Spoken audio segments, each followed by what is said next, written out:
High School, and want to welcome everyone on behalf of our students, staff, and teachers to this third in the series of Community Forum events to discuss state intervention in Montgomery Public Schools. I want to welcome Mr. Sentence and his staff, local members of our school board, and all of our teachers and parents here to campus to hear what the plans are that they have for us in Montgomery County.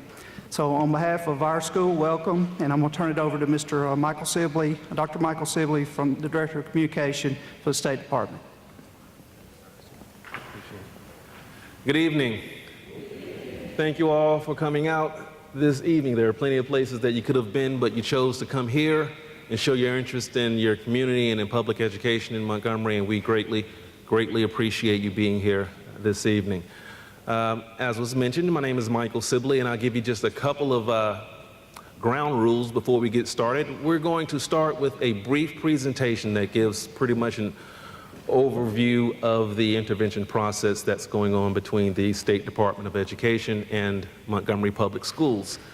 But our part is really just the preliminary part. We're going to give that overview, and after that we're going to have a Q&A where we get an opportunity to hear what's on your mind. If during our presentation you have questions, please jot them down or remember them. There are obviously mics on both sides of the gymnasium.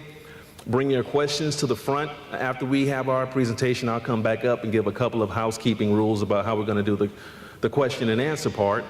But more than anything else, this is an opportunity for us to hear your concerns, answer your questions whenever possible, and perhaps record your questions and get back with you if for some reason we can't answer your question right now. So with no further ado, I'm going to introduce our Deputy State Superintendent of Education, Dr. Barbara Cooper, to start the presentation. Thank you. Tom's going to click. Okay. Where's Tom? That probably needs to. I don't want to break it. Can you hear me? Yes. Good evening and welcome to our community forum. Thank you for taking time out of your schedules to be here today. As Dr. Sibley indicated, there are many places you could be, but you're here because you care about the education of our students. Our students' education is the reason we are here as well. We are all fully committed to improving the educational outcomes for every student in Montgomery Public Schools. I know personally the benefits of an excellent education, as I had parents who advocated for me to get a great education, and we want the same for your students. I received the calling to come to Montgomery in December, and I am honored to serve as the Chief Academic Officer for the Alabama State Department of Education. I thank Mr. Sentence for this opportunity to support in helping to reshape education in the state of Alabama. I was also named the Chief Administrative Officer for the Montgomery Public Schools intervention in February. Not a day goes by that we aren't discussing Montgomery Public Schools. Additionally, we have worked tirelessly to create a team that is fully committed to supporting these efforts. Again, throughout this intervention, our sole focus has been on and will continue to be on improving educational opportunities for every student. Parents, we request and hope that you will be an integral part of this intervention. We certainly recognize that you are your child's first teacher and you have their best interest at heart. We want you to be our partners. We encourage you to ask your students daily what they've learned, what they're learning, and to become involved if you have concerns or if you just want to be a part of what we are doing in Montgomery Public Schools. I look forward to continuing this work. We're just at the very beginning of this journey. Tonight we will answer as many of your questions as we can, but we assure you that as we continue to work through this intervention, we will have answers to the rest of your questions. I'd like to share a little bit about what we will be discussing this evening. We will provide information to you about what has been done thus far with the intervention. We will share next steps for the intervention, And most importantly, we will provide an opportunity for you to ask questions. If we don't have the answers, we will continue to work through the intervention and provide those answers for you at a later date. We have made adjustments to our presentations based on the information you've shared at the last 2 community meetings, so do know this is a work in progress. Certainly we have ideas about what a good intervention, a great intervention should look like. However, we really want to make sure that this intervention becomes what is best for Montgomery Public Schools. So although you'll see some steps that we've taken thus far, you will not see an elaborate plan for every school, because we're just starting those intervention efforts in the schools where we're doing instructional reviews to help us to learn what the true challenges are in the schools. As part of this intervention, the Alabama State Department of Education certainly has the authority and have used the authority to go in and intervene in schools. The purpose of this is to implement a comprehensive plan in low-performing schools. More importantly, it's critical to us when this intervention is over, we have built the capacity for the school to be able to sustain improvement. It's important to us that every school can continue to move on a positive trajectory when this intervention is over. The key components of the intervention to be addressed are curriculum, leadership, human resources, finance and operations, student support, and community engagement. You will hear more detail about those items as we continue with the presentation. Under the intervention, the state superintendent has the opportunity and the authority to actually provide a chief education officer as well as a chief administrative officer. Both of these individuals will be responsible for the day-to-day operations in Montgomery Public Schools. Also included in this intervention will be a chief financial and operations officer. This person will support and oversee the financial and operational needs of the district to ensure that the resources are being used in a manner that allows us to optimize the educational opportunities for our students. The CEO and CFOO will both report directly to the state superintendent of education or his designee. Next slide. As part of this work, however, an instructional program review, personnel review, and financial audit will all be conducted in order for us again to have a great understanding of exactly what's progressing and what's moving forward in Montgomery Public Schools. Our focus in the educational arena will be on effective instruction, a focus on student outcomes, and positive school climate. I'd like to share a little bit in this next slide about what the instructional reviews actually entail. These reviews allow us to collect data about the quality of education being provided in every school. These are things that we cannot necessarily gain by just looking at test scores. We need to physically go into schools and have an opportunity to see the quality of education that is being provided for students. We will be looking to evaluate, and I stress celebrate, areas of strength as part of these reviews and provide solutions specific to the areas that require improvement. The reviewers will focus their attention on measuring the difference that the school makes to the academic and social learning of all students, and how well the school is actually preparing students for college and future careers. You're probably wondering who actually completes the reviews. These are individuals who, next slide please. These are individuals who are actually experienced educators and highly formally trained educators. They will work in teams of 2, 3, or 4 and will be in school for 2 days. I'd like to stress that the principal plays an active role in this review process. This is different from other reviews where outsiders come in and basically walk through classrooms and gauge the effectiveness of the school. The principal is a part of the team, has been trained, and has had an opportunity to understand every aspect of the review. The reviewers have no connection with the State Department of Education, so they are fully objective. They will do things like observe lessons, look at planning, examine student work and portfolios, and observe collaborative activities with the principal. They'll also have an opportunity to review teachers, leaders, support staff, students, parents, and community members. It's important to us that we have a full picture of exactly what's going on in the school in order to make determinations about next steps.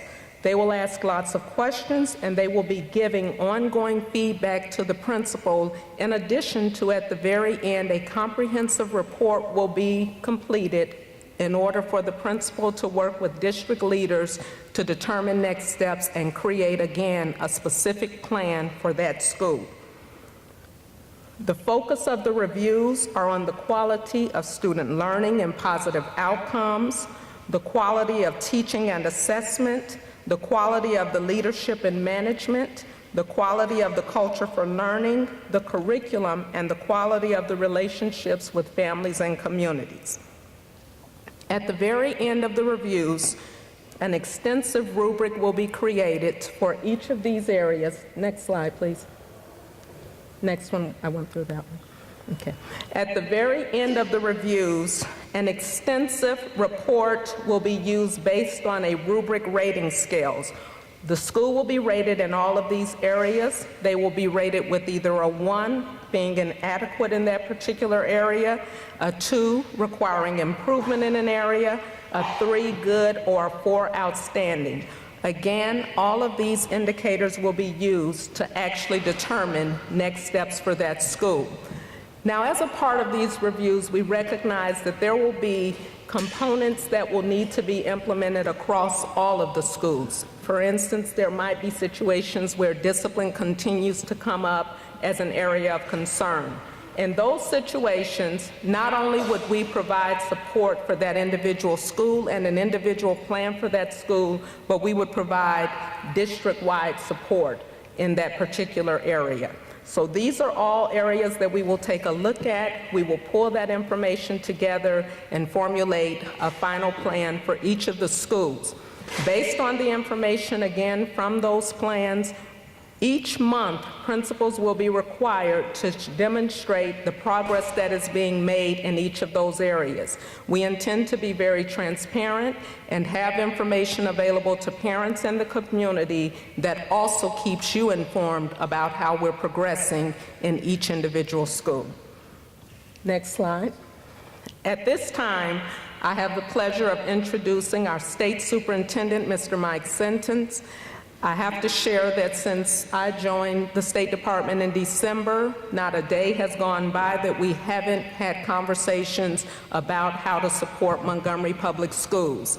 We've put together a team that will be shared shortly who's committed to this task, who's committed to working with Montgomery Public Schools to put Montgomery Public Schools on the map and make it an integral part and an excellent educational institution for every student in Montgomery Public Schools. At this time, join me in welcoming Mr. Mike Sentence.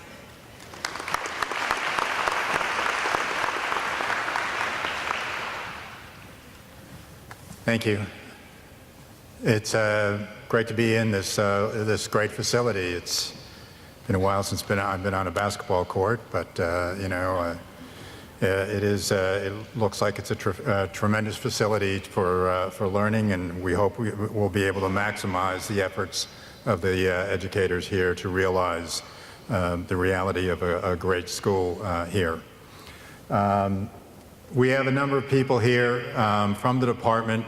I'm not going to introduce everybody over in that part of the stands. I would like to point out Dr. Dee Fowler, who's my Chief of Staff and Deputy State Superintendent. He is formerly the superintendent in Madison City Schools and has been an outstanding educator in the state of Alabama for many, many years. Specifically, on this effort here in Montgomery County, we were able to recruit Dr. Jamal Wright, who is head of our Office of School Improvement and Turnaround.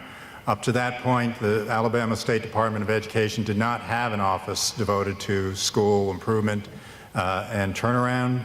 That was something that was essential, I think. Many other states have such an office, and so we created one in order to try to address the issues that we see not only in Montgomery County but across the state in school improvement. We also, because of this intervention, we needed assistance on the finances of the county, and we were able to recruit Jason Taylor, who is a superbly talented individual and has been doing some great work already in addressing some of the challenges we have with the Montgomery County budget. We've also hired Dr. Reginald Eggleston from the Mobile School District. He'll start work next week, and we're looking for his insight and contributions in dealing with the challenges here in Montgomery County.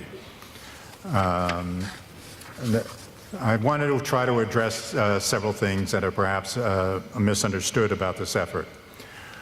One of the things that we've talked about publicly is having a shared governance with the Montgomery County schools. And part of that is the result of the early conversations I had with Superintendent Allen and members of the school board about trying to do something in a collaborative fashion. However, at one point it became clear to me that the only way that we were going to move forward effectively and efficiently was to try to address the whole school district. So the state intervention is the whole school district. We are involved and invested in addressing all of the issues within the district that have been raised with us. However, one of the things that we are trying to do here is to do something which is unique and distinct from many other interventions across the country. Usually interventions come in and frankly decapitate the leadership in the school district, moving the school board and the superintendent aside and start to try to work on the issues in this school district without any particular involvement of those people. I was a school board chair for half a decade, so I have a vested interest in seeing school boards be involved and continue to represent the people of the school district. So I'm trying to do something which is different, and that is something which has a shared responsibility. We meet monthly with the Montgomery County School Board. I also meet from time to time with individuals as the case, as issues arise or interests, are addressed through that process. The leadership here in the department meets weekly with the Montgomery County staff to try to make sure that we know what they're doing, they know what we're doing. Jason and Dr. Eggleston, are on the ground involved, or will be next week, for Dr. Eggleston, on a daily basis. Every minute of their time is devoted exclusively to Montgomery County and trying to do this. However, we have tried to create what we've called a bifurcated responsibility, where 27 schools, including the magnet schools and some of the schools that we see are making progress, remain under the principal authority and responsibility of the superintendent and the school board. 29 schools are the responsibility of the Alabama State Department of Education intervention team. We're focused, and making sure that we have school-specific strategies there to try to improve the instruction and try to improve student outcomes in those schools. So we've created not a split district, but one which, from an operational standpoint, has 2 zones. Now, sometimes people get that confused with school zones. We are not addressing school zones today. The school zones where your children, are zoned and go to school, that's remaining in place. We're not impacting that at all. However, from an organizational structure and support system, we are engaged in something where we are dealing with certain aspects of it, the budget principally. Those are our responsibilities, and we have a shared conversation about many of the other issues and aspects of school management that a school district, urban school district presents. The reasons that we got involved with Montgomery County were multiple and multifaceted. We had challenges with the budgets, with fiscal procedures in the district, the accuracy of all of that, the reports to the state that we were given were, frankly, when we started this process, were missing. And so we started to act, in part because of these omissions and that were required by Alabama law. We had a variety of challenges that we found operationally, not the least of which were in some aspects of the transportation system that we felt, had to be dealt with on a central basis, on a central level. When we were looking at this simply from an academic performance standpoint, we could say that we could address this school and this school and this school, counting up to more than 20 schools. But the only way that we were going to fix all of those schools was to try to address, systemically the overall operation of the district, which is why the overall intervention, was put before the state board. The next slide, please. The student achievement, was one of the critical issues that we looked at. There was obviously some fairly startling numbers about student achievement with some schools, but in many of these schools we had deep concerns about college and career readiness states. The state articulates several ways to measure college and career readiness. And we found that in a number of these schools that number was lacking. In some ways more importantly, we found that there was a significant gap between those students who were college and career ready and that data about graduation rates that was given to the state about the school. What you want to see is little or no gap between that. You want to make sure that your graduates are fully ready for either a career or for college, and that was something that was lacking. The graduation rate overall for Montgomery County was something that was another challenge that we thought we needed to address, and of course, graduation rate oftentimes is the reflection of all of the years in the schools and the challenges that students face in their schools through their years in the system. Chronic absenteeism is a significant issue with a number of the different schools, and chronic absenteeism is defined by the U.S. Department of Education as missing 15 or more school days in a year. If you missed 15 or more school days in a year, then you're basically on a track to drop out from school, and certainly, you're not going to be graduating from school college and career ready. So those indicators are early warning signs that there's something going terribly amiss with a child's educational program, and that also triggered our work. Some people have asked, look, there are schools here that have academic deficiencies, that have challenges in terms of attendance, that are clearly, problems for a school system. But there are other schools in this state that also have those challenges. And yes, that's true. There are other states. We have a number of schools and districts that have challenges. But one of the things that needs to be understood is that that Montgomery County is the capital school district. Every state has only one capital school district, and that capital school district ought to be a shining example of what public education should be like in this state. It should be the signal to people both within the state and from outside the state that the state cares about public education, and that this is the standard of excellence in public education that the state believes is appropriate, and that people, can come here, can invest their children in the schools, can grow their jobs in these areas, because this is the reflection of what we are all about.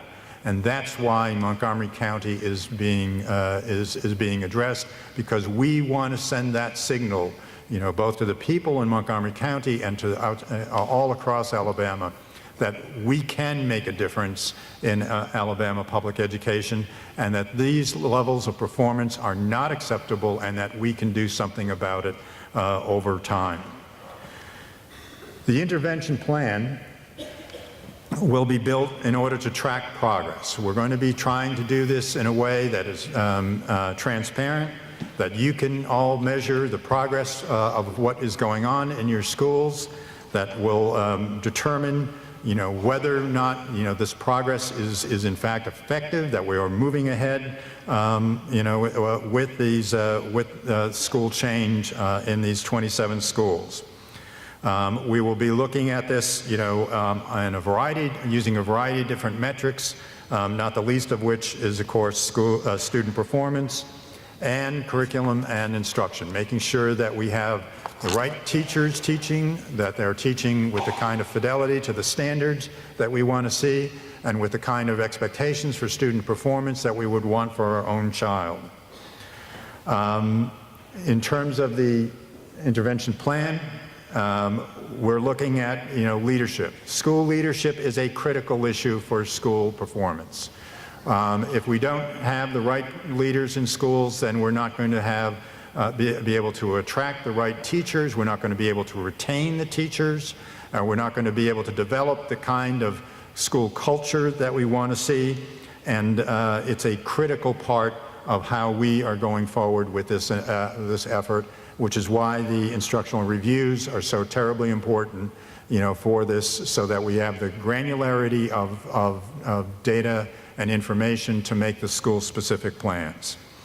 We'll be also looking at personnel management, and specifically whether people are attracting and retaining the kind of talent, for that in their schools. And we're going to be heavily invested in trying to make sure that we get better people coming to Montgomery County.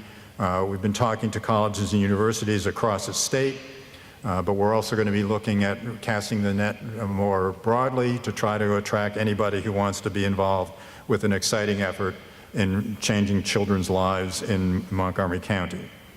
We're going to be looking, obviously, at community engagement. The involvement of parents in the community is going to be something that is terribly important for our efforts in order to be successful, not merely in terms of the activities within schools, but certainly within career tech and a variety of other areas. We need, community involvement in order to be successful, and that's something that, we're also been actively involved with in trying to promote. And then further, we have the fiscal and operational issues that help trigger this intervention. These are matters that I think are going to be very obvious in the near term about what we're trying to do and how we're trying to do it, and then further, whether it in fact is making sure that the district is right-sized, that the central office is supporting what needs to be supported in the field, and that further, that when we have any kind of discretionary dollars, that they are being invested in classrooms to support instruction as they should be. And this evaluation will be conducted on a school level and district level on an annual basis, which will develop a formative process leading to ultimately a summative process as we move forward. We have several matters, that we are engaged at this point in the initial phase of this intervention. The first part is the financial reviews that Mr. Taylor is engaged in. trying to make sure that we have the dollars that we need to try to move the district forward, and that they are in fact allocated appropriately according to the needs of the schools. One of the things that we hope to try to come out of this with is something called a weighted student allocation, to schools, that basically the dollars follow the students according to the needs of the students, so that that school level budgets are developed appropriately, reflecting the needs of the particular students in those schools. We'll be looking at adding additional resources and services, most particular in terms of the professional development of schools. Changing schools is going to take a fair amount of work for both the leadership in the schools and the faculty in the schools. And we hope to try to be able to bring first-class professional development in order to enhance the depth of understanding of content for teachers and improve the leadership, capabilities of the school principals. We'll also be looking at this central office, the structure and staffing, to make sure that it is appropriate.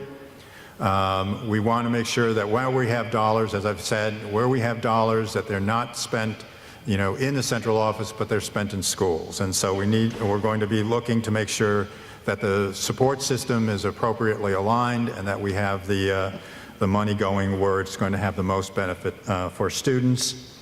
We will be trying to develop and implement a community process on a school-by-school basis. We have school involvement, in my view, is not a system-wide kind of discussion. It's a school. Parents are invested in those schools that their children attend. So we want to make sure that they are involved, engaged, and supported in trying to promote the success of their children and ultimately the success of the school. We will be engaged in a recruitment effort. We have been doing this. I've been talking to the deans of schools of education across the state to make sure that Montgomery County is on, their list of places, of destinations for their students. We've also been looking at trying to broaden the outreach outside of, Alabama to bring in people who would be willing to start their careers in Montgomery County. And we want to be very aggressive about making sure that we have all of the opportunities for people, to perhaps start a second career as a school teacher, teaching where we have those kind of opportunities, whether it's in career tech or in the academic side of things, because we need competent and qualified people in all classrooms. We will be strengthening evaluation tools and making sure that we have high-performing personnel at all levels, in all functions in the schools. I tend to support what's called the broken window theory of improvement. That when we have schools that are working well, that are appropriately repaired, that are clean, that are that it reflects a level of care and attention to detail that students understand, that faculty understands, and that that when you have a place which is well managed, that makes it a more welcoming place for both students and for employees. And we want to make sure that all of the evaluation that we have reflects all of the different levels of personnel in the district. We also, I'm sorry, Tom, go back one. I wasn't finished that bullet.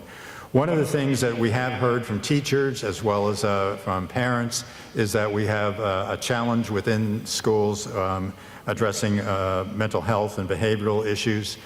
So we've been working to make sure that we've set up the kind of collaborations with a variety of different entities, not only with the District Attorney's Office and the Montgomery Police Department, but also mental health and public health agencies. I made a presentation a couple of weeks ago before something called the Children's Cabinet, which is part of the governor's office, where all of the senior level officials in state government that have anything to do with children's lives, whether it's early childhood, public health, mental health, all come together to talk about issues in common. And my conversation there was about the challenges within Montgomery County and the growth of these some of these issues. And we have committed collaboratively to come together and set up a task force to try to address this in Montgomery County and use this as a pilot, that could be used in other parts of the state, because while we're all challenged with resources, we may be able to amplify our efforts through a collaboration of these efforts. And then finally, we have, meetings not only at the senior level, but, with school leaders with Alabama State Department of Education personnel, to make sure that we are moving ahead, that there's tasks at hand that are being met, and that we all have a common understanding of where we're going and what we're trying to do. All of these kind of annual assessments of where we are, what we're going, the progress that we're making are going to lead to a summative report in about 5 years. And I've talked about this in terms of 5 years because based on my experience and discussions with other people about school turnaround efforts, it's about 5 years that you need in order to truly turn around a school, embed the more successful practices, start to change the school culture, and ultimately start to see the results that you want to see. And if, in fact, we're able to do the kinds of things that we think are possible here in Montgomery County, then at that point we're going to be making recommendations to the State Board to hopefully to either withdraw from the system or reduce our involvement to perhaps a handful of schools. And that's the recommendation, I'm sorry, at the next page, where again, it either continues, we withdraw, or it's a significantly different kind of configuration and arrangement on oversight. At this point, I'd like to turn it to the better-looking Michael, Dr. Sibley, and he'll be able to start the question and answer period. Thank you, sir. Now's the part that we really wanted to come here and take a part of, and that is hearing from you guys. I have a couple of housekeeping items that I'd like to present. Most of these go without saying, but 2 mics on both sides of the auditorium. You guys are welcome to come up. We ask that you, if you have a question, please don't mention any individual student by name or teacher by name. That would be greatly appreciated. If you would, keep your questions relatively short. It is understood that many people are very passionate about their concerns, and we want to hear your concerns. But if you would, please be considerate of the fact that there are other people who have questions as well who are coming behind you. So if you keep your questions to a couple of minutes at a maximum, that would be greatly appreciated. Be respectful, that goes without saying, and I'm sure that's not something that we would have to worry about. But more than anything else, ask the questions that are on your mind. If for some reason you get in your car and you get ready to go home this evening and you realize that there's a question that you thought of, you wish you would have asked, but you didn't get an opportunity to, there's a website, an email address, you might not be able to see it up there, but it is simply COMM, C-O-M-M, COMM, short for communications, COMM at ALSDE at the State Department of Education. alsde.edu is that email address, and if you get home and you think of a question, email that question to us, and we will do our level best to reply to every question that is asked of us. Many of you have a document in your hand. It's a frequently asked question document. That is also on the State Department of Education's website. That document will be updated to include questions that we were not able to anticipate ahead of time that we get from these forums. So it's sort of a living document. It's online and will continue to grow and continue to address questions that we get from the public that we didn't think of ahead of time, and we get them all the time. So Your questions are being heard. Your concerns are being listened to. We will do all that we can to answer your questions, as many as we can here tonight. And again, if you have more later on in the evening or sometime later in the week or whenever, shoot them to us via email, and we'll do what we can to reply to each and every email that we get. So with that, we're going to get started with the Q&A portion of our event this evening. And you all don't all rush up at one time. I see a couple of people who I know are already going to ask a couple of questions. Well, how did I guess? I have no idea. Reverend, hold on. We're going to do one question at a time, too. I don't know if I was going to. It just depends on, if you say we could ask two, I'll do two. But if you say we could ask one, I ask 3 and 1. Well, just be mindful of the fact that there are other people behind you who have questions to ask as well. So, and I know you will do it. That's my good buddy there. We joke back and forth at all of these events. But please do come forward with your questions, and as much as possible, we will answer them. First question. First question, for Mr. Sentence, he's given out some statistics about why they're here. I've been at every forum, and I pointed out that according to the Education Accountability and Intervention Act of 2013, that was really only one reason that he could intervene in Montgomery, and that was we didn't have enough money in the bank in reserve. And we pointed out that there were other systems. We were $5 million short. Mobile was $16 million short. And so all we're asking is that you let the public know that you're not here because of our schools were failing schools, but you're here to use Montgomery as a pilot program so you'll know what to do in the other system. Second thing, this is a wonderful facility. Will the attention be given to Lee and Lanier, because there's a great difference of what we saw on Monday or Tuesday night versus this building. And I suggest next time, we're a little old for sitting on bleachers. And finally, the statistics that you gave, how are we to know they're accurate in that you gave out graduation rates? And in the work session on yesterday, the state board was upset with you for giving out inaccurate data on the graduation record. Thank you. Those are my questions. Okay, you've asked this now, I think, at least twice, maybe 3 times. I'm sorry. Okay. You've asked the first part at least twice, if not 3 times. This is 3 times. And we are not here because we're trying to do this as a pilot. We are not trying to do this, for any other reason but to raise student achievement. Right. That's the first the first reason that we started to get engaged, because we had a series of schools in this school district that were chronically underperforming.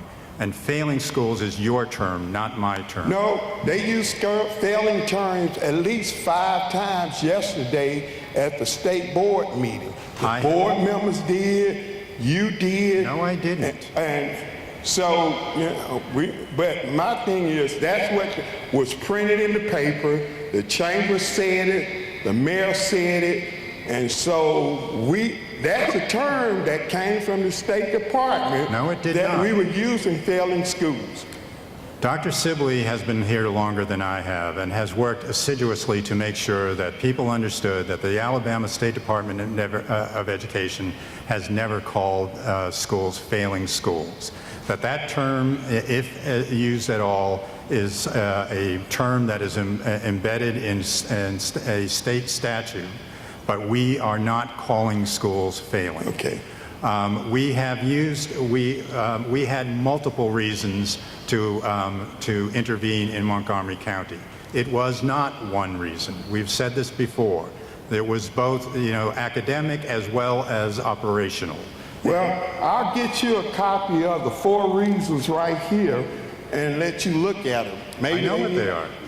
And maybe the department that gave you the graduation rate didn't give you these reasons, but the Montgomery Public Schools attorney said there were only 4 reasons We were in compliance with 3 of them, and the other one was the finance department. So we've done that. You said that's not the reason.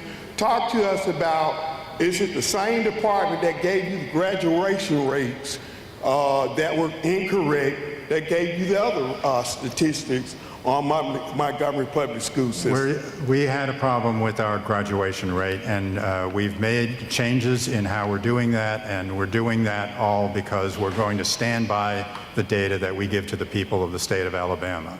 There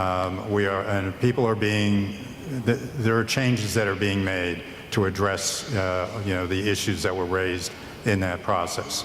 But we're not here because this is some sort of game or some sort of issue. We're here because there are very serious issues in terms of the lives of children and the academic performance of children. And we're here to try to change that. We're trying to improve the opportunities for children so that they will have the chance to go on to college or to go into a career fully prepared for those challenges. And so what are your plans for Lee and Lanier? If you talk about the broken window syndrome, then what will be happening for those schools to improve it? Thank you. We will be addressing things over time.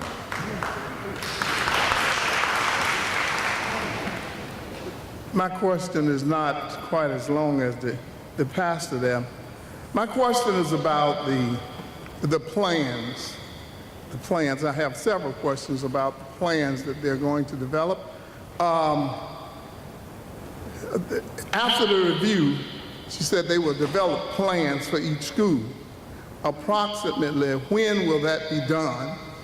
And secondly, will those plans be made available to the public on the website?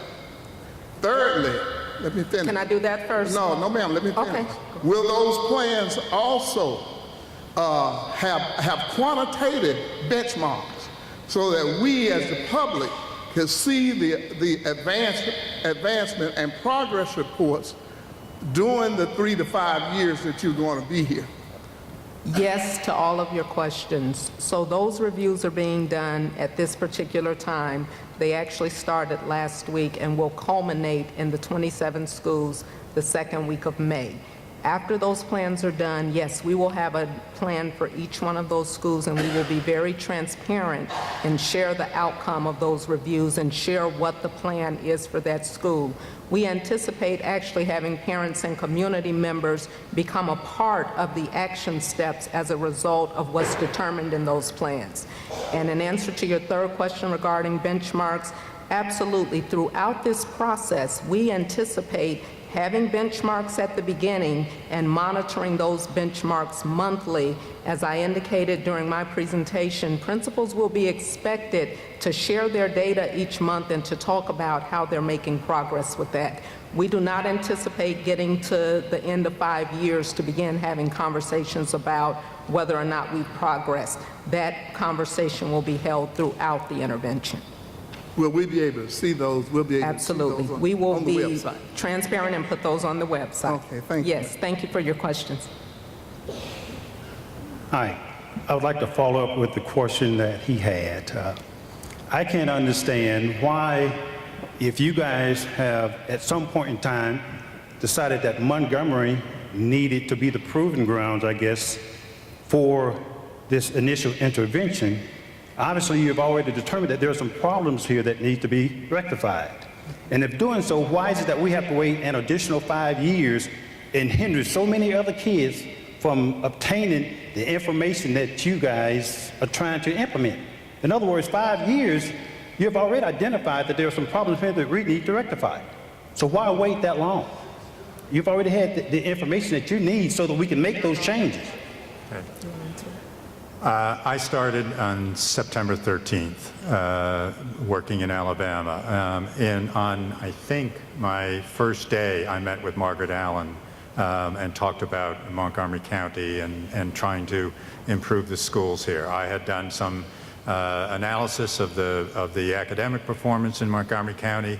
I thought that for a city, for the school district, for a state capital, It was in need of significant improvement and change, and so I started at that point on my first day to have those conversations about trying to improve this. The staff here that you're looking at are all hires within the past few months, since December 1st. The reason that we're talking about 5 years is because school change happens at a different pace at different locations.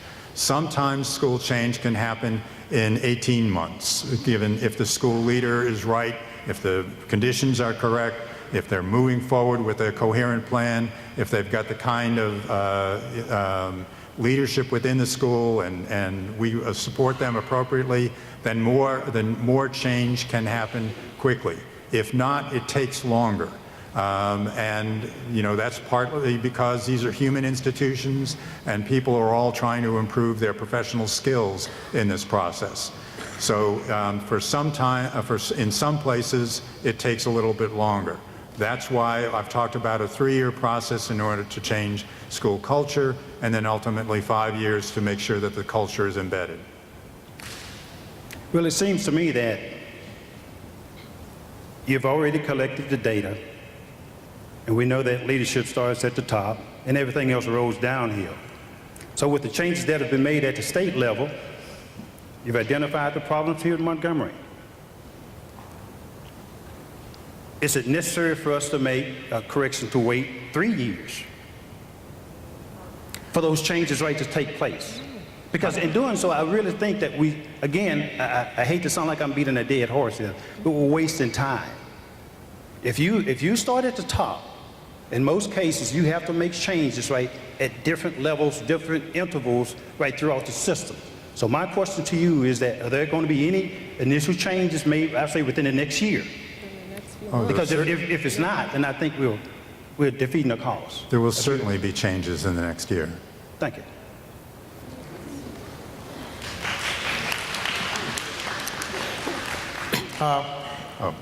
I'm a retired teacher from the system. I retired in 2007. And I was in education and coaching. And we appear to have done more with less, because at the time it looked like we were allowed to discipline more.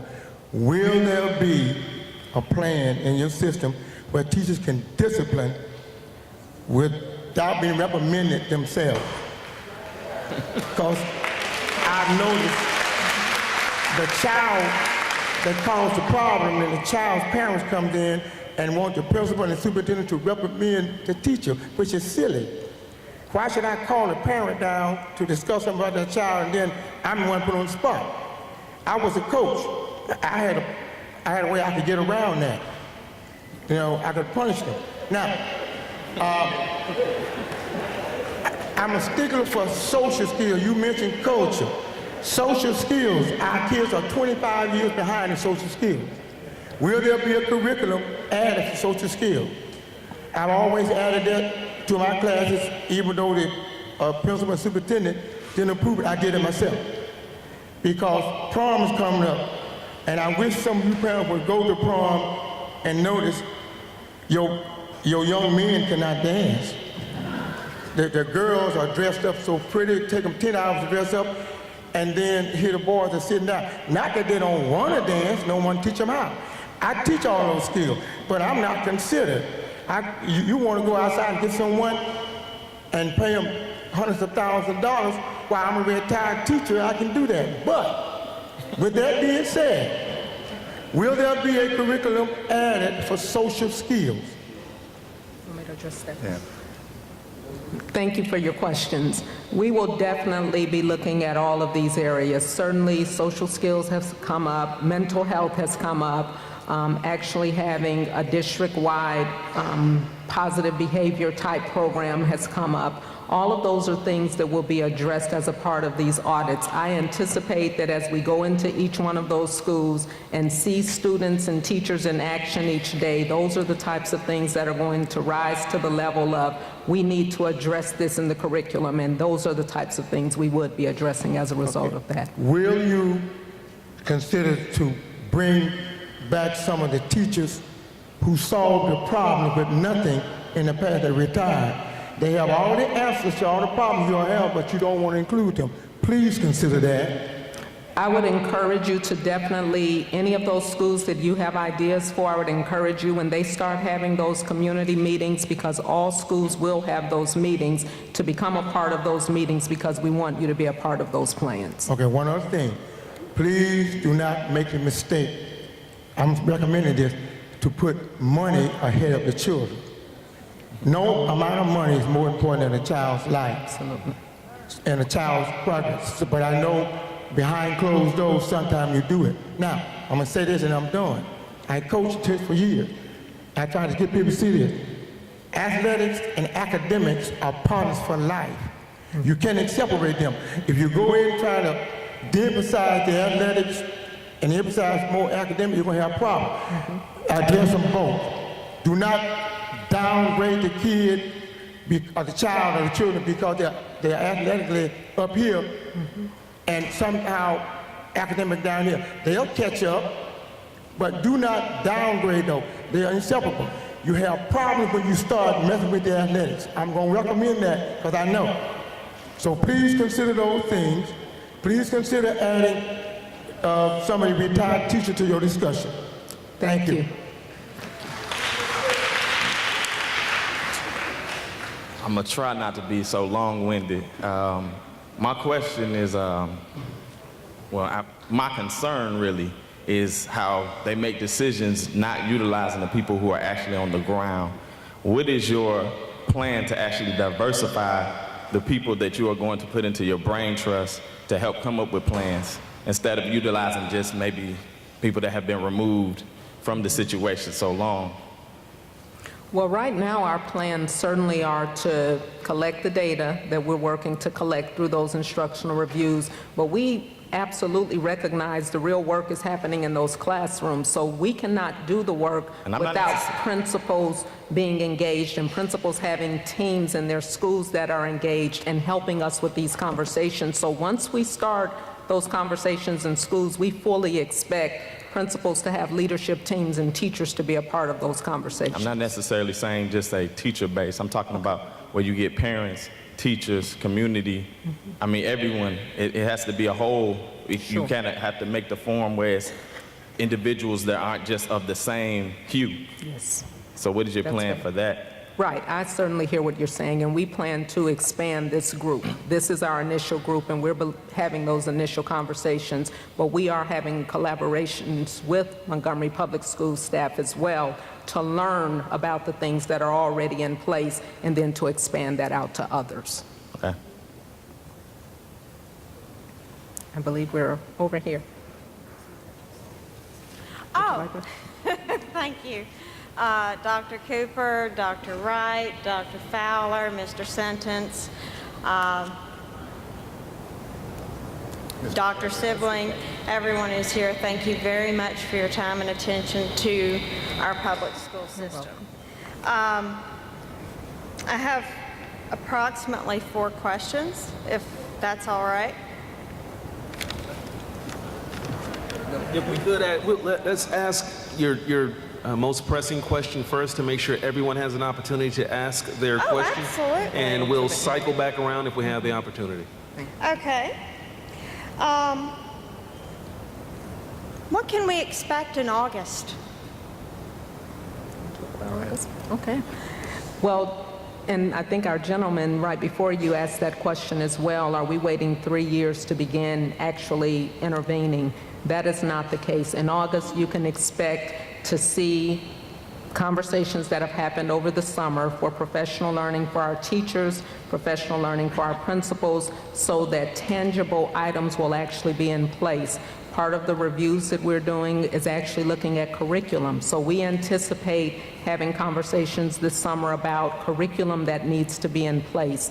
In our last couple of community meetings, we heard loudly and clearly from some of our teachers that they don't always have the resources. Yes, now, we know that resources are not unlimited. However, we recognize that our teachers cannot come into classrooms every day and not have the resources they need to teach as well. So specific professional learning will happen for teachers and principals so that they are ready to go back into their classrooms and be provided the support that they need in August. We are also taking a look at the facilities and things that need to happen over the summer to make sure that our facilities are ready and welcoming for students on the first day.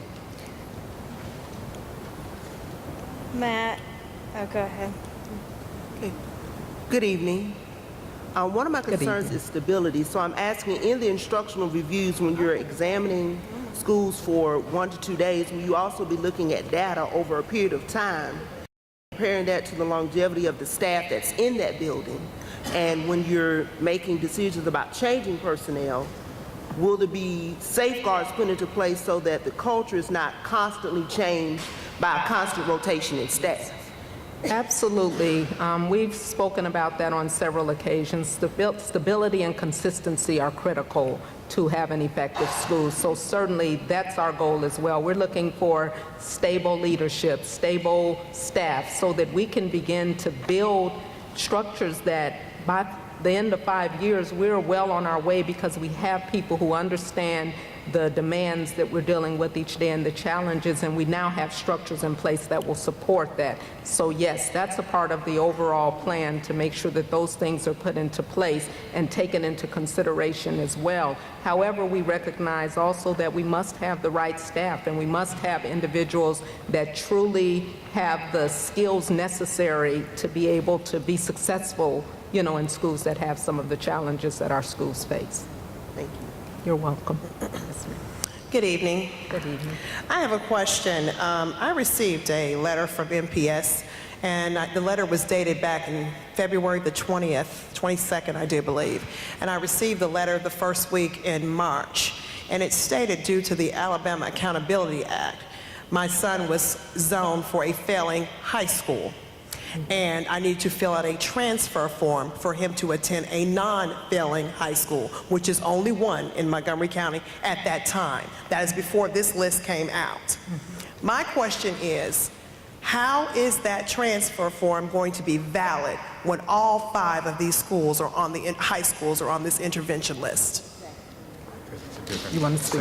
You want to speak to the AAA on that? You want to speak to it? I know you've been speaking to it. I'm going to let them answer your question specifically, but I want to make a quick point here because it's very easy for it to get mixed up. I get it mixed up all the time. People get it mixed up all the time. There is a failing schools list that was created by the Alabama legislature. That is not anything, has nothing to do with the State Department of Education. That is determined by the bottom 6% of schools that get that score on the ACT Aspire. It is not a list that we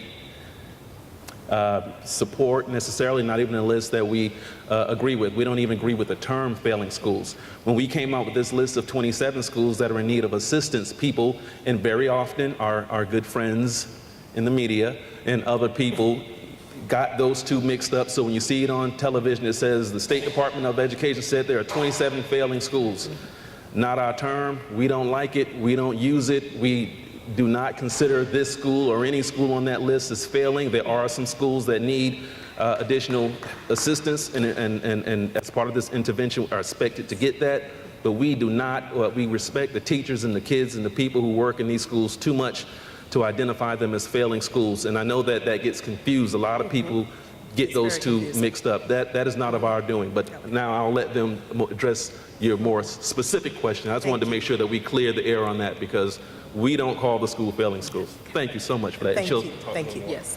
So your question with regard to the information and the letter that you received from Montgomery Public Schools, you can still go through those steps and apply for the transfers and do the other things that were outlined in that letter. Okay, yes, and just to add to that, I did call the lady at the MPS about the transfer form. I asked her the same question I asked you all tonight, but I just wanted to get another clarification because she told me that MPS would not send out a form and it would not be valid. So those decisions are going to be made by the end of the school year. We will get some information about those transfer forms. So I thank you so much for your time, and I know know all the schools are not failing, but that was just the information that was given out. And I am shocked about the zoning of my son's school because I only live 2 miles from a certain school, but that's a whole other conversation. But I thank you all so much for your time. You all have a blessed evening. Thank you. The violations and deficiencies identified are so widespread as to indicate that an institutional mindset exists within certain schools in the Montgomery Public School System that places paramount importance on advancing students without sufficient regard to actually satisfying the State Department of Education's course of study requirements, improving students' education, and preparing the students for college or career. It appears that properly educating students has become subservient to merely advancing them. Tommy Bice said this in 2012. This is our former, well, before the interim superintendent, state superintendent said this in 2012. This is what a former state superintendent said 5 years ago. So when you say you don't want to decapitate, I appreciate what you're doing, because I understand under Alabama Code 290-1-2-.02, the matters in which you must review as a state superintendent in the city and counties related to health, safety, and welfare of all students. So it is your duty, and I am very glad that you took the stand to do this intervention, because it is not that something just happened. This has been a systemic issue for years. We've had inappropriate sexual relationships with teachers. We've done everything wrong in Montgomery County public school systems that it has become a norm, but nobody will take it over. You saw it in Birmingham City Schools, Selma City Schools, which were taken over. I don't understand what the problem is with all the police here. When you're talking about talking to parents, you create you burn your bridge with those individuals who need to come out and need to hear. Some of the same officers out there in the security are ones who have a list, and I have it recorded, of which I, as an advocate, and others go to certain schools, so they'll be there to, I guess, try to intimidate. So when you blocking an open community forum, we're trying to build bridges. It's not about Karen Jones. It's about these children, especially our special needs children, who are being raped in broad daylight, who are being gang raped, who are not receiving their services, who have mental health issues that are not being addressed at schools. I wish I would have come to the first meeting, but my IEP meeting that day lasted 4 hours. Some of my IEP meetings last up to 3 days, because I try to go thoroughly through that child's IEP plan, which is not conducive to that child. And it's not because some teachers, it's because we don't have the qualified individuals to deal with students with mental health issues. And it is also unfair to those teachers who have a classroom full of people to stop. It is unfair to them. And we have some of the most creative teachers, but they're being stifled. By who? Some of our board members and our superintendents. So when I say, you say you don't want to decapitate, Mr. Sentence, you got to cut the head off and quit playing with them. It's time to get the kids the education they need. We have the money. Let me tell you what I would love for y'all to look under. I would love for y'all to look under the school improvement, library enhancement, common purchasing, technology, student material, at-risk funds, and the foundation program fund. Look under the catastrophic trust fund, in which our special ed director is not utilizing for you parents who have severely disabled students who need therapeutic people to come in. Some of these children are on narcotic drugs in which a regular school nurse can't give. So look at some of these things. Stop having the police, because some of these SRO officers, they the ones breaking ankles and busting up nose, and it's a marriage. We have a de facto superintendent called Todd Strange, and he pays the pulpit pimping preachers to be out here to talk against you and others. And we want, it shouldn't be personal. It should be about the children, and we need to cut the games out. If a superintendent couldn't handle 56 schools, she shouldn't be allowed to be over 29. You got $21 million over there at the mall. The old McIntyre wasn't fit for our children to go to. Old Houston Hill wasn't for our children to go to, but they went in and fixed them up for the Madden students. That's an issue with me. That's because we wasted the money. These people out here to talk, you got the money, you got the power. Start firing, terminating real estate. They not let them stifling these. We have some great people. They stifle because of jealousy, vindictiveness. We have a free program for food that the center applied for you. They approved, and you took it back at the end. We're feeding children. You got to look at the socio-economic issues going around here. You have to look at these board, some of these board members. Look at the contracts. From the attorneys to some of these sealed bid deals.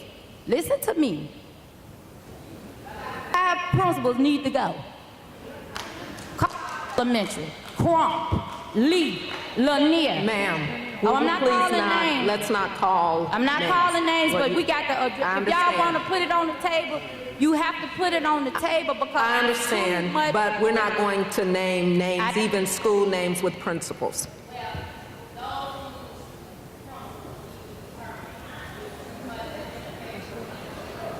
Thank you. And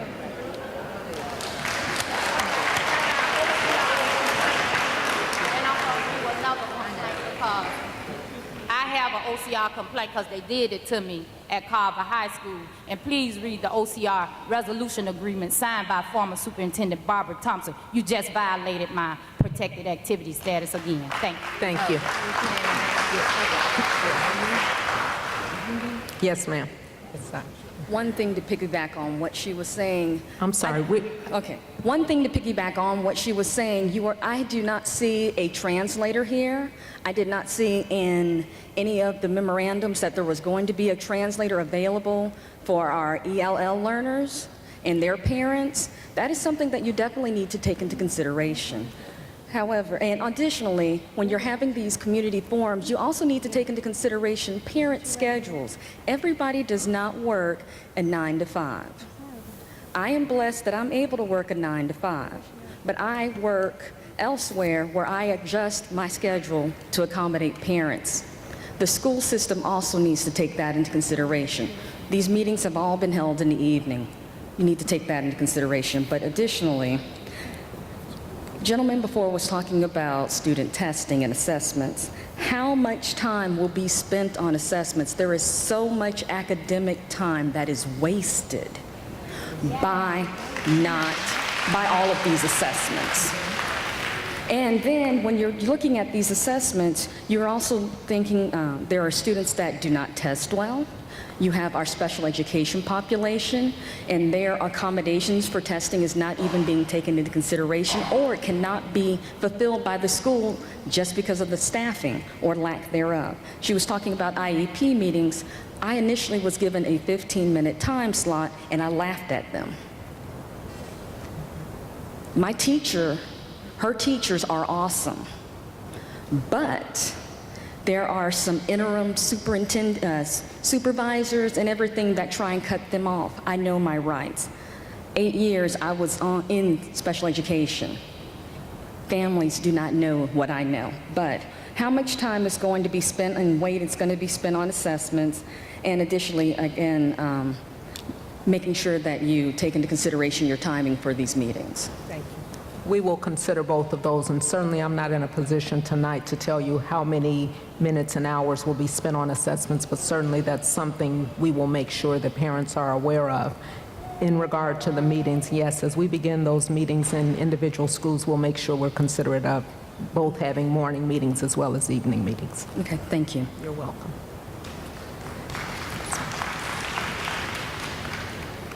Good afternoon. Good afternoon. I rise in support of transportation, CNP, custodians, all the support personnel. My question to you is, I see you only say transportation and CNPs. Are those all the support personnel that you all are going after? to resource or anything like that? We're not talking about outsourcing, any of those issues. Those were just issues that we came up through our review process that needed to be improved, that we saw issues involving violations of law or regulation that we needed to try to address. So you need to address law regulations. Is that what you're telling me? Well, we need to correct the practices that were engaged that caused the violations. In just the two that you listed, transportation and CNPs, all the rest of them are clear. Is that what you're telling me when it comes to support personnel? No, we're looking at everything. We've taken over the district. We're going to be reviewing all aspects of the operations and ensuring that people are doing what they need to do to foster the kind of educational environment for children. Okay, the reason I say that is because you only listed the two. And it's more than that, but I want to know exactly which two you were just headhunting. Well, those were the only two. I don't recall. I thought there were more than two. There was obviously finance. There was, the academic. That's not support. Right. But we're looking at everything. Everything is, a school environment is everybody doing, working at all levels, at a high level to try to provide the kind of environment that you want for children. It's not just, one person or one group of people. It's all things to make the school successful. I understand, but let me get a complete understanding. So you're not planning on outsourcing any of those jobs? At the moment, no. Thank you.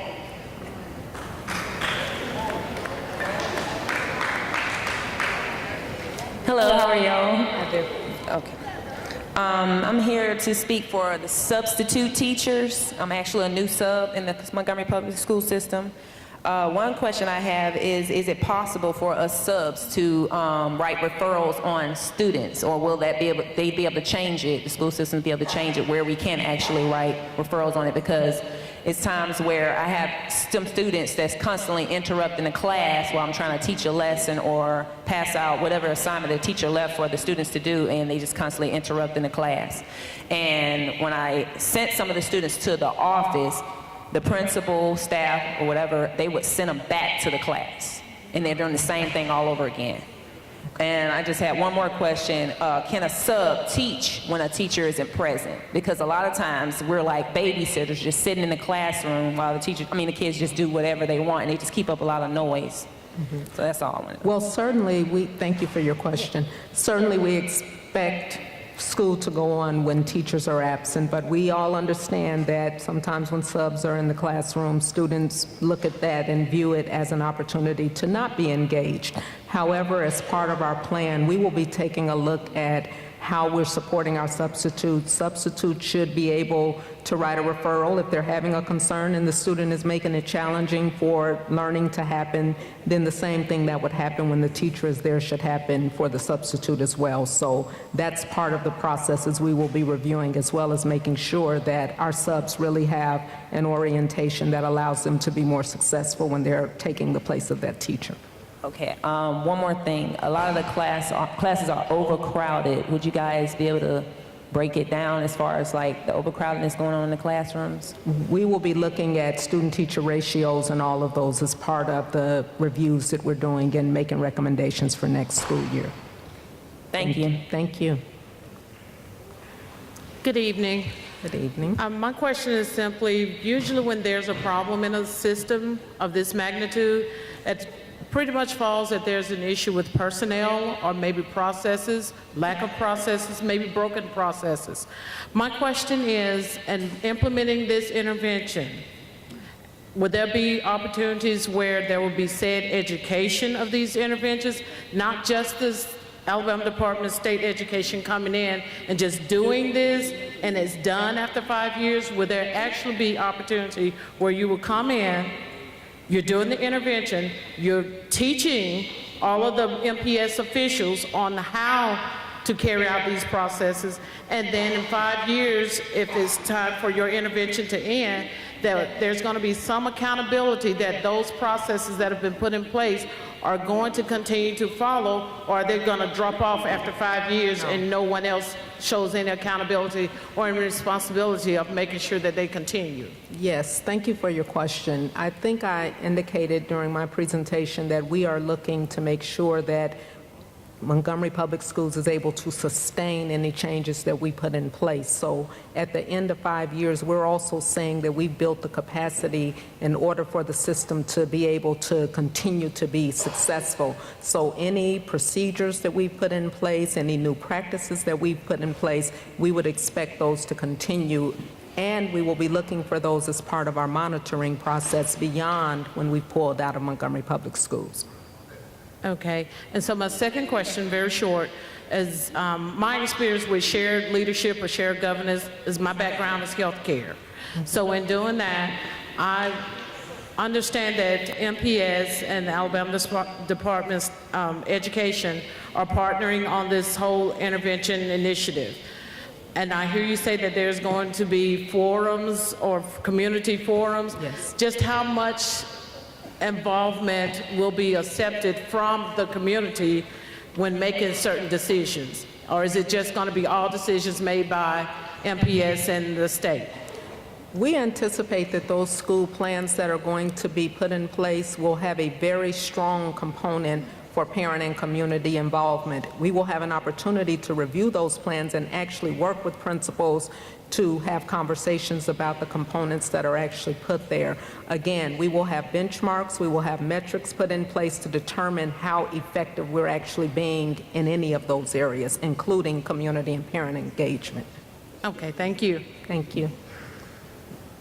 Good evening. Good evening. My question is, do you have or will you have state people in place with children in the Montgomery Public School system who will do this intervention? Or are most of your children in private schools, but yet you are making decisions about our children without asking the folks who should have a voice? I cannot speak for our staff. I'm not sure where their children are, but mine are grown and gone, so I don't have that issue. But if I did have students in the system, I put my children in the systems that I chose to be in because I believe it is important that we have an opportunity to see from a parent's perspective.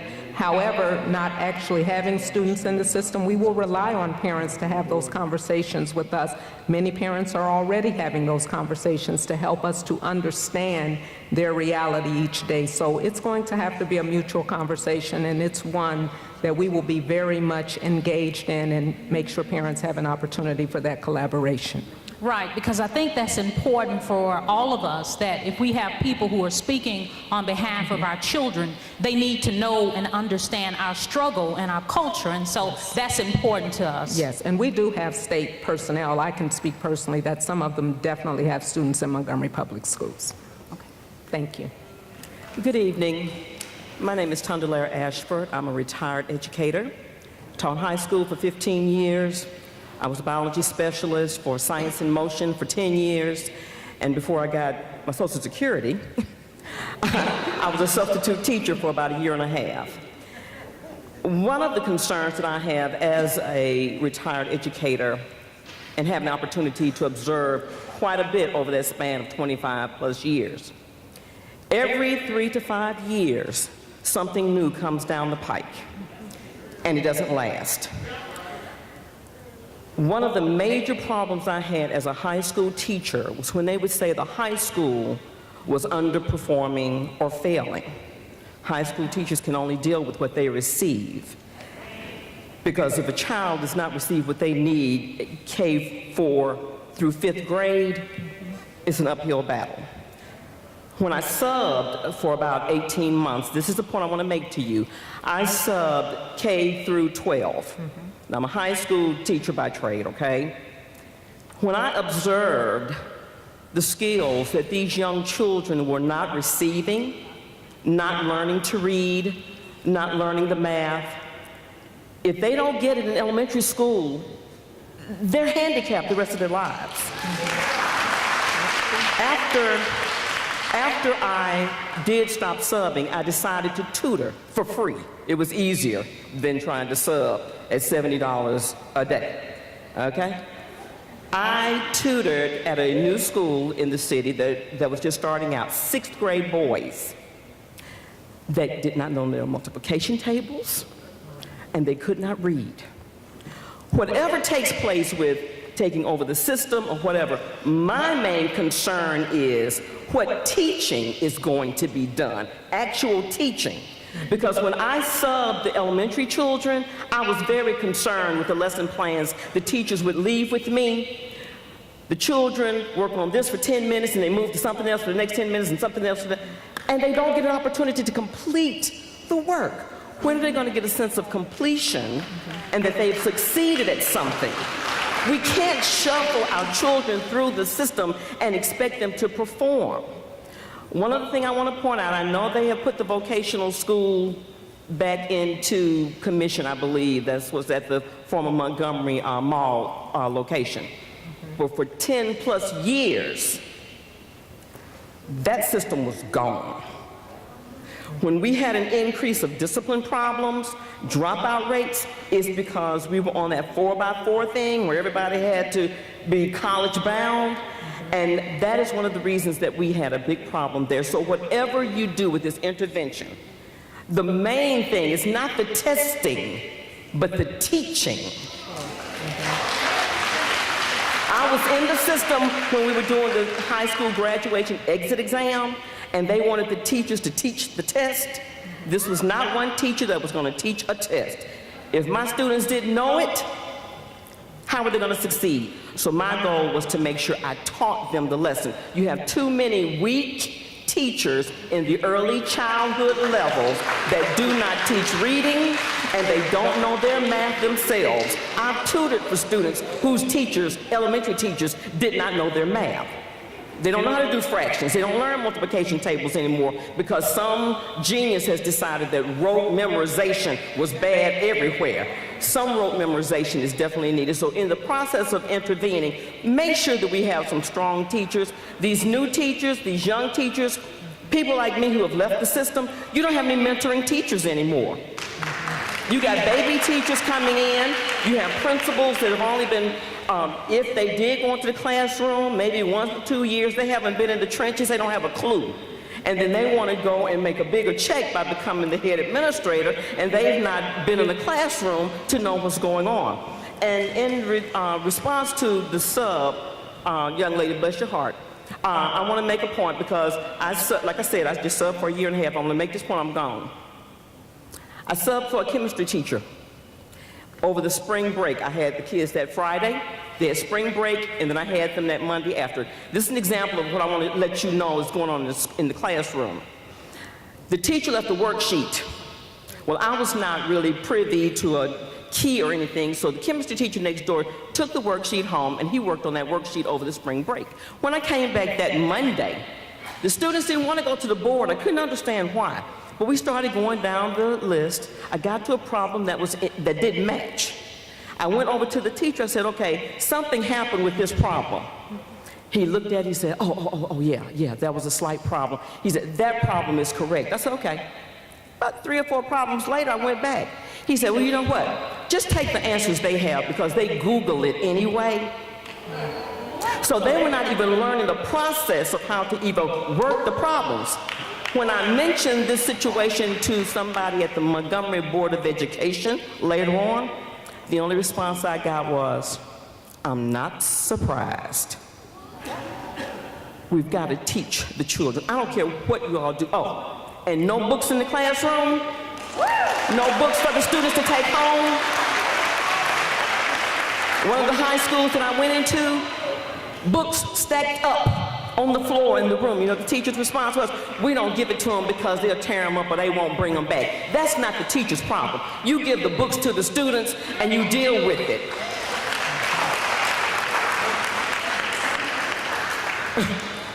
Our magnet schools have books. They have their books.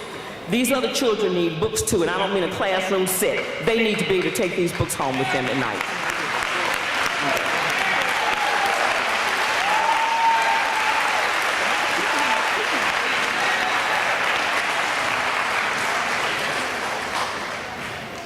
Good evening. Good evening. A little response to what she said. Can you pull your mic? Thank you. Back in the days, maybe about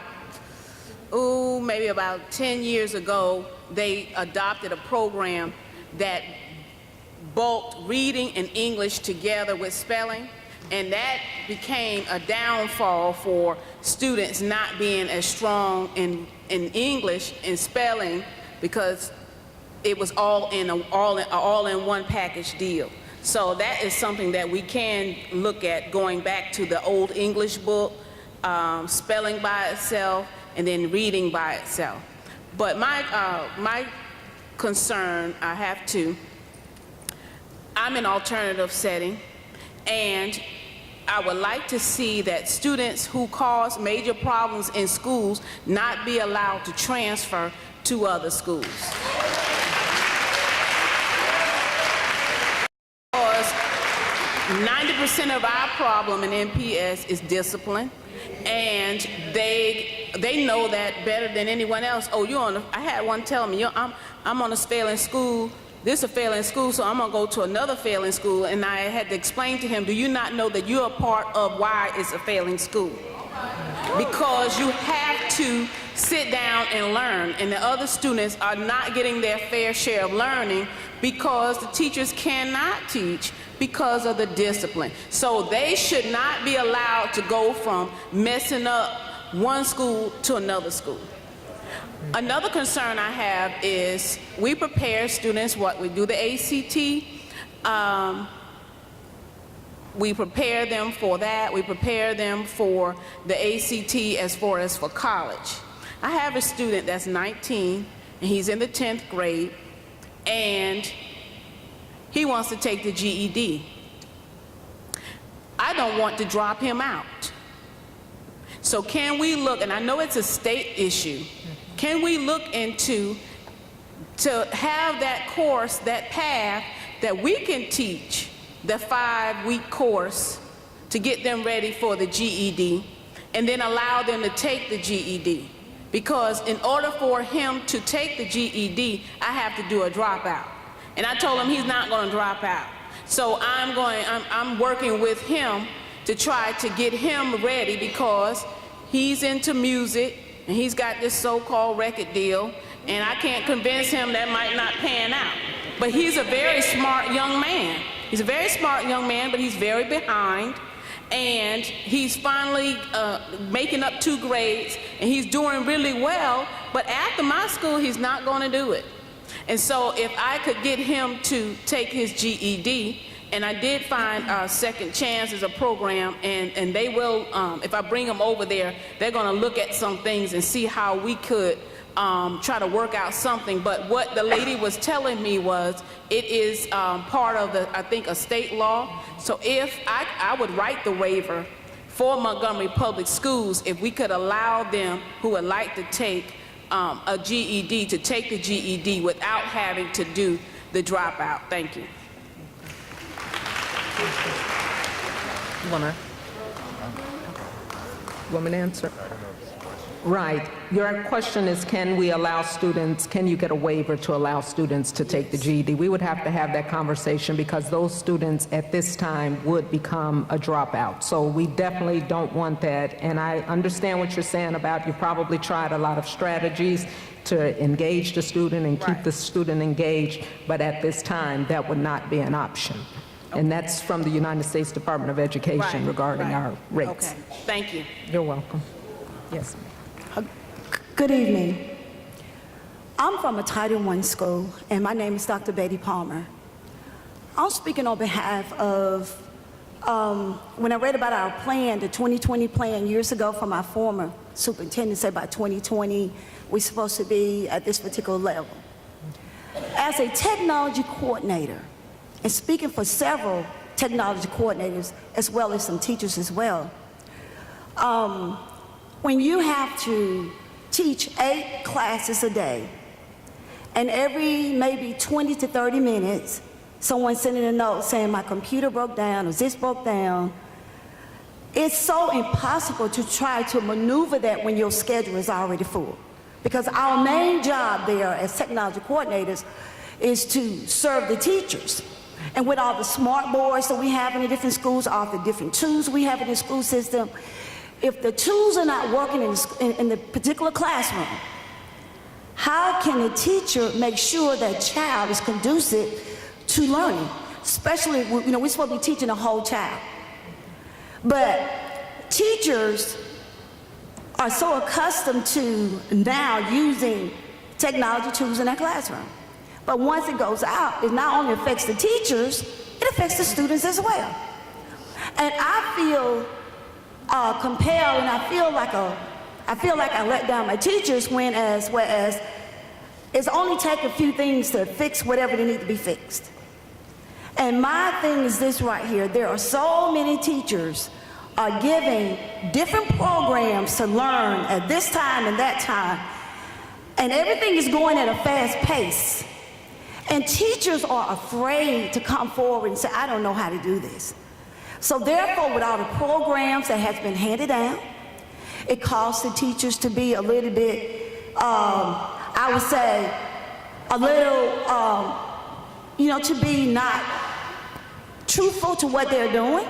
Because of the matter, they don't want to feel like, well, look, I don't know this, and I don't want everybody looking at me.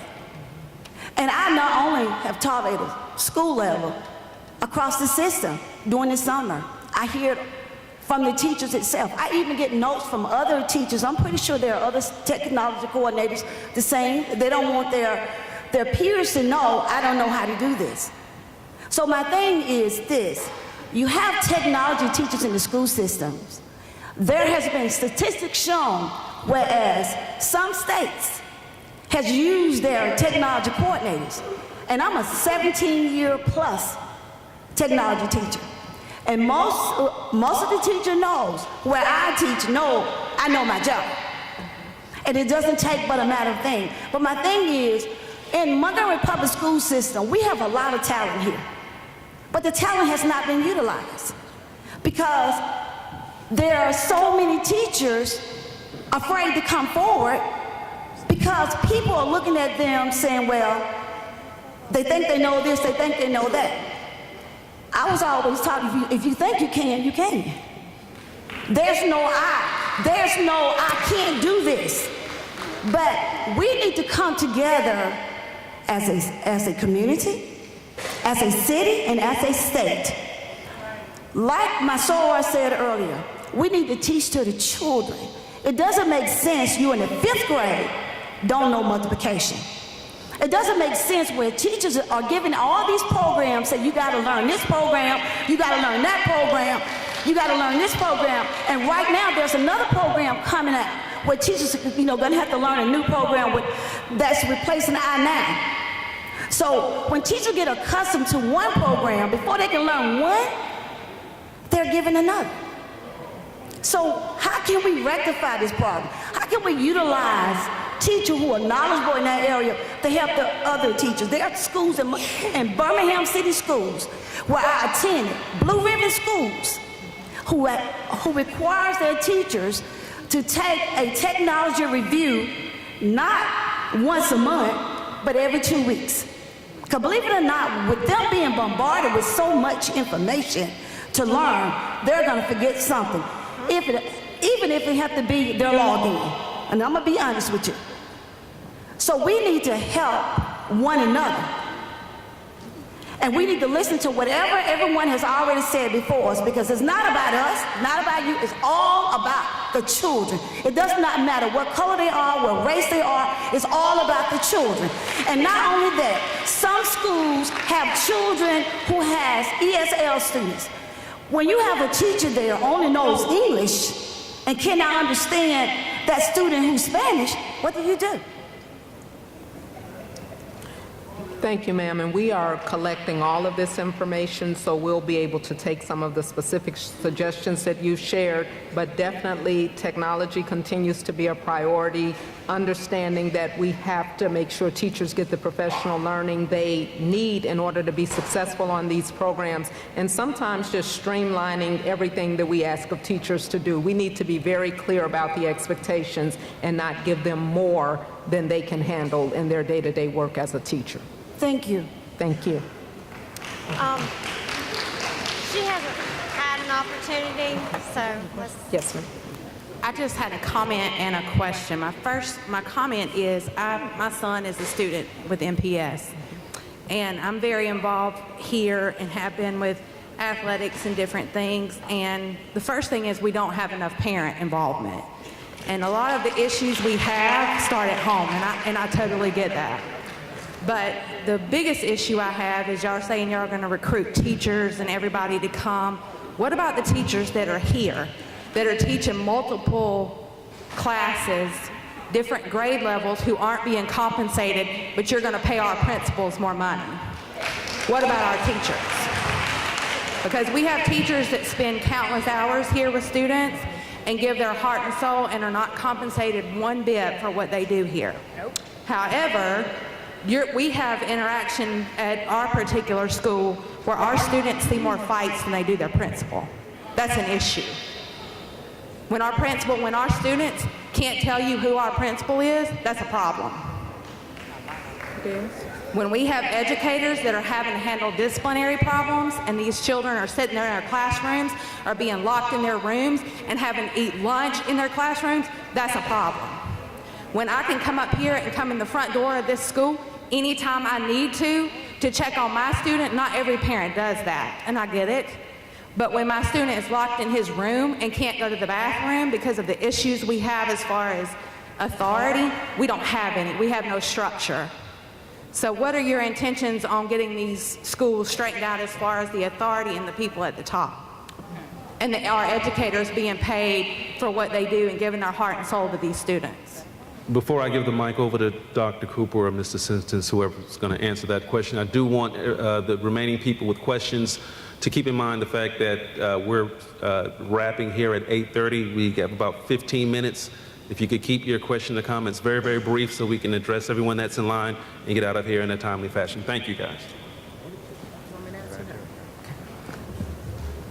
Again, and I know I probably sound like a broken record with regard to those instructional reviews, but We've kind of gotten basic answers. those would be the types of things that we should be able to see, and I anticipate we will be able to see by being in the schools and actually interacting with students, interacting with teachers, and interacting with parents and community. So we're going to be very thoughtful about making sure that individuals such as yourself have an opportunity to share with us the types of concerns you've shared tonight, although we have a transcript of tonight, and we'll certainly make sure that this is considered as we're building a plan. But all of those are culture and climate issues. Those are the types of issues that we are going to have to address in these 27 schools if we're going to truly turn them around. Your situation is probably no different than some of the others that will rise to the top as well when we're doing the So what are the new teachers going to bring that the teachers that are already here, what are they bringing to our school system? I'm not saying what the new teachers are going to bring, but as we need to bring in new teachers, which we have to bring in every year, we will need to make sure that we train them. But we have kids that are sitting in classrooms that don't even have teachers that have had subs over half the year. And I appreciate you sharing that. We need to address that. Thank you. Very quickly. One, what requirements are we looking for in teachers for next year? Are they supposed to have a bachelor's in education or a master's in education and that subject? And in theory, what will our budget system look like when it comes to education? Well, let me answer the question first regarding certification. Teachers are required to have a certain certification in order to teach the courses that they are certified to teach. So we anticipate having the same expectations. The question that was asked to my right a few minutes ago was around actually the qualifications of the teachers and being able to recruit teachers. It's our goal to take a look at all of our teachers in Montgomery Public Schools, look at the ones in the 27 schools, and make sure students really have teachers that are qualified to teach the courses. For us, it's unacceptable for a student to have a sub for an entire year. That student has missed out on opportunities that they should have received that entire year, and so that is not okay. Our certification department, Dr. Jane Meyer, I believe yes, she's here. We're actually doing a review at this time where we're looking at all of those teachers, seeing where the gaps are, and working to make sure that we have qualified teachers in those classrooms next year. Thank you for answering that question. It is very disturbing when my daughter, along with other students at different schools, are taught by coach because they're either coach with football, coach with basketball, and they're teaching career prep or history. That's what qualifications do you have if you were a parole officer prior and a football coach? But moving forward, what do we plan to do with our budget for the Alabama Department of Education? What are we going to do with that money? How is it going to be distributed? I realize a lot of our teachers have tenure, so therefore they can call out, and we can have 25 plus teachers call out because they're on tenure, and then we have our young teachers who are scared to death because they can lose their job at any moment. So I would really like to know in theory, what y'all would like to see happen with the budget system with Montgomery Public Schools, and you're already looking over the other one. So budget question? I guess it's just the financial question. So this is the role that Mr. Taylor is filling for us. He is reviewing the current budget and expenditures. We're going to have a review process where we look at whether or not that's the appropriate allocation of dollars. And the dollars, in our view, ought to be spent first in classrooms to support classrooms, and so we're going to try to make sure that the budget going forward does everything that it can to allocate those dollars to schools and to classrooms to support the kind of instructional materials and instruction that we want to see in the schools. Thank you both very much. Good evening. I just have one question, and this question is coming from parents and educators. What are your specific plans for special education, and is Behringer Hill still going to be a part of that? Yes, we will definitely have special education reviews, IEP reviews, in order to be able to determine that accommodations are being made, that what we actually put in there as goals for students are actually made, and that students are making the progress they're supposed to be making with their IEPs. So that's a part of the whole review process in all of our schools, and we'll have, I'm sure, some adjustments that will need to be made, again, as a result of that information. And what about budgeting for that, for special education, budgeting? The money. We receive funds for IDEA, so we would still have those funds. We just need to take a look at what we're actually doing with them at this time and determine any adjustments. We've heard from a number of people that accommodations are not always happening and that there are some concerns for specific students, so we have to take a look at all of that so we can start addressing it. Thank you. Okay, I came back because I think you all should see the schism that's going on within this school system and advocates, particularly me. And I'm gonna tell you, when I just asked who was the person who turned off the microphone, was because I needed to know when I do these complaints, who to file them on. And then the officer walk up and see what they don't tell you all is the past, because I help children, and he's one of the ones who did this to a student, okay, in the middle, and I have complaints on him as well. So when I tell you all to cut it off at the head, I simply mean that as serious as possible, because it's too much of vindictiveness, retaliation in this school system in which holds those down who can move forward, who are creative, who are shining teachers, who are in these departments. heads, but because of retaliatory issues with vindictive people on the higher level, they stagnate them. And all that does is stifle a person and make them mean and hard-hearted. And they don't want to be at their job every day.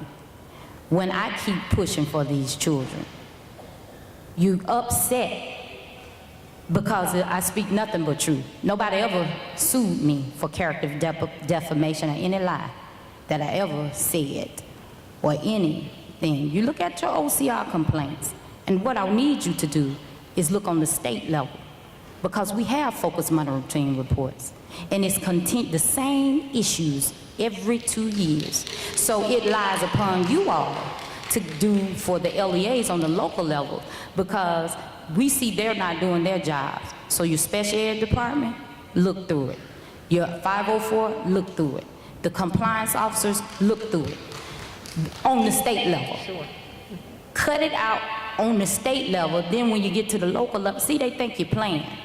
That's why I said cut the head off and quit playing with them, because you get this, antagonizing people, because I have filed several complaints against police officers like this. So you're angry at me and you don't even know me.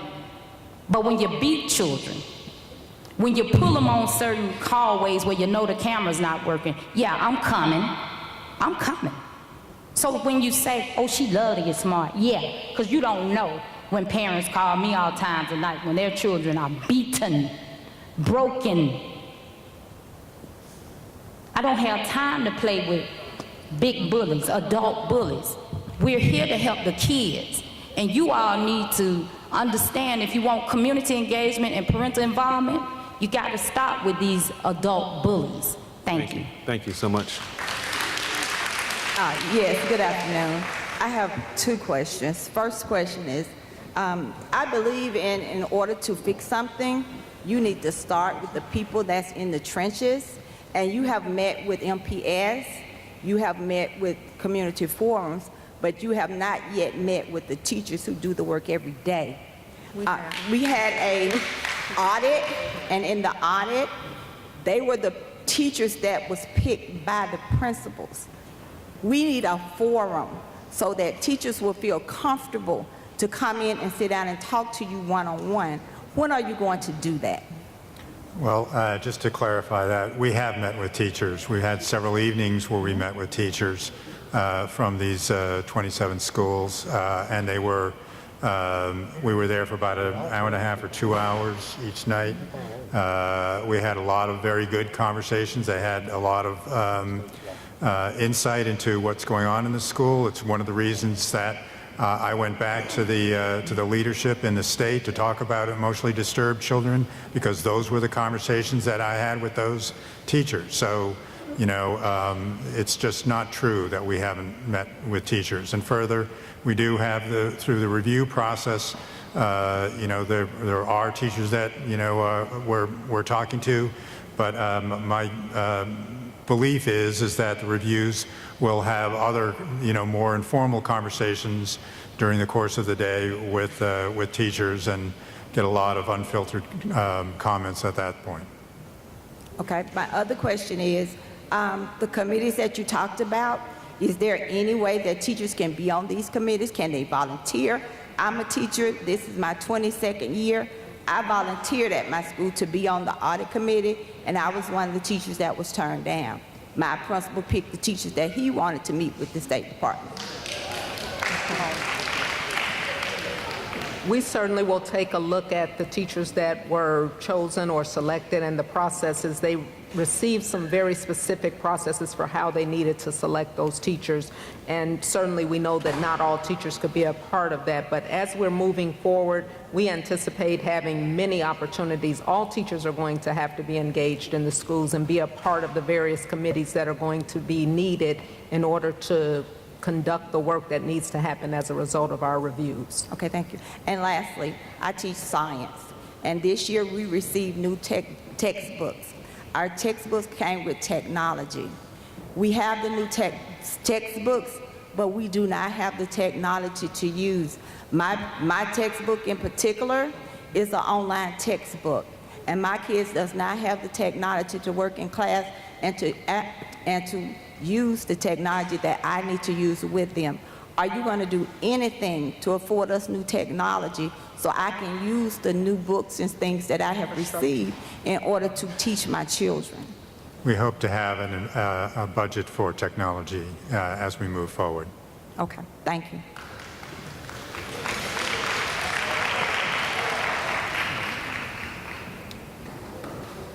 I don't know if y'all handle it or who we need to talk to, but how do we handle teachers not staying in classrooms with the children and leaving them in the gym or a weight room for 5 or 6 hours while they do what they want to do, or go to a concert, or go practice with their volleyball team or whatever, and we have 30, 40, 50 kids that are suffering, not getting the education they showed up to school to get.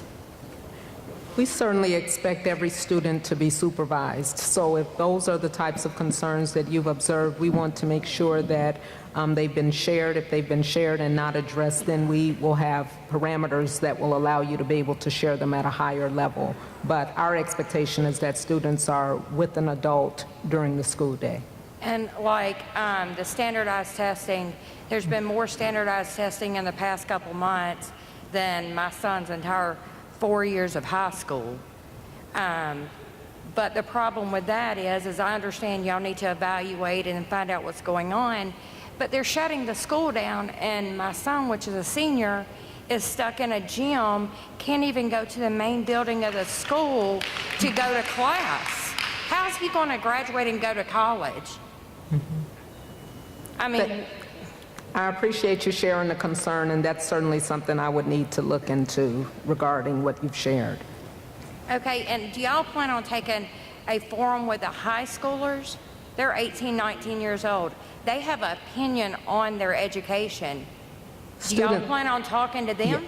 Yes, students will be a part of the conversations as we're doing those audits. Thank you. I think we're over here. I know you're talking about. We're absolutely running out of time. We'll take these last two questions very briefly, and that's going to have to be it. Sir. Good. Thank you. This is my third session. I've been with you every session that you've had, and you have an awesome task before you. But I want to ask one simple question. Are you planning to produce a document for the general public consumption of these 3 sessions so the community will know where you're going? Well, all of the sessions, the 3 that we've had, if anyone wants to see what's been talked about in these, are available online at the State Department of Education's website. There will also be a document that goes out monthly that gives the progress of the intervention effort. It will go to the media. It will go to the MPS board as well. So there'll be a continuous look at what this intervention looks like, and it will allow the general public as well as the media and the MPS board but not a single document with a synopsis of these 3 forums. Well, the FAQ document that you talked about will be updated with questions that come from these meetings, and I think that would be the closest that we'd have to it, in addition to the monthly updates of how the intervention progress is going. Have y'all talked to legislators, because you're going to need a lot of money to do what you're trying to do? That's his job. I'll let him deal with the money part. He understands my question. Thank you. Thank you. We have a budget for this intervention, and we're going to make sure that we spend our dollars wisely. Good evening. Mine is really a comment for you, Superintendent, please. I've heard a lot of conversation tonight, and a lot of it is around resources and availability and funding that's going on. Superintendent, if you want to really show a good faith effort, something you can do now, something you can do immediately. We had the board meeting yesterday or this morning, I'm sorry, I don't remember now, to discuss how they're going to be able to pay for this intervention coming into the Montgomery Public School systems. I know that this is going to be costly to the state. It's going to be costly to the city. It's going to do absolutely nothing but affect our children that are in our schools. Bottom line comes down to our children. So on the show of good faith, stop the 10% raise right now. Okay? Do not allow that to happen. I work very, very hard for what I do. Okay? I have never gotten a 10% raise. You have other state employees in this whole state that hasn't gotten a raise for years. But we're going to award the principles of this failing system. You can call it whatever you want. We're going to award these people a 10% raise for not doing their job. Okay? So if you really stand there and you really want to tell us what you're going to do, your first action right now, tonight, stop it. And you can do that with a stroke of a pencil. Thank you. Thank you, but I rather profoundly and respectfully disagree with that. The key to a good school is a principle. That is how good schools are established. That's how they move forward. That's how they attract great staff. That's how they retain great staff. When they're able to lead and provide a vision for the kind of educational program that a school deserves. Montgomery County, for reasons that I can't fully explain, has underinvested in the school leadership over many years. But excuse me, sir, I'm sorry to interrupt you, but I can't speak for the school system, okay? But I've been working for a living since 1982, since I came out of college. I will tell you this much right now. In the real world out there, if we have failing people who are in the leadership roles, they are not rewarded, okay? Okay? They are no longer allowed to participate in a system that they are a cause for the system to not work. And I know you don't award the all to suffix the few. I know enough about school improvement to know that in order to make this work, there are a variety of different things that we're going to have to do. One of those things is when a state comes in an intervention, what you frequently see is that people who of talent, of ability, leave those schools. I don't want people of talent and ability to leave those schools, either in terms of classrooms or in terms of the leadership. Please, you talk now. Let me talk. Thank you.